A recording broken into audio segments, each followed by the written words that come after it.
बाळाला तिखट जेवण कधी आणि कसं सुरू केलं? माझा विराट आता 1.5 वर्षाचा आहे, परंतु तो सगळ्या भाज्या आणि तिखट मीठ असणारं जेवण हे अगदी आवडीने जेवतो.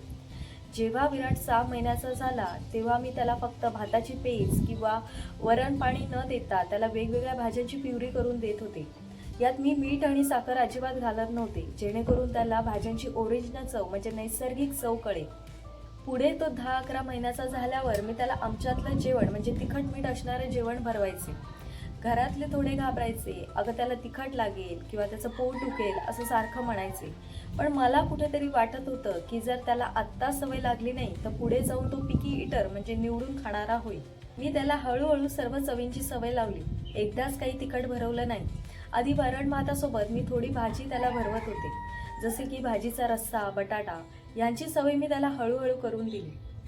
रोज नवीन नवीन चव मी त्याला देत होते आणि पुढे जाऊन त्याची जीभ त्या चवीला सरावली. आज विराटसाठी मला काही वेगळं बनवावं लागत नाही. जे आम्ही खातो वरण भात भाजी पोळी याच गोष्टी तो आवडीने खातो. आज घरचे सुद्धा त्याचं कौतुक करतायत.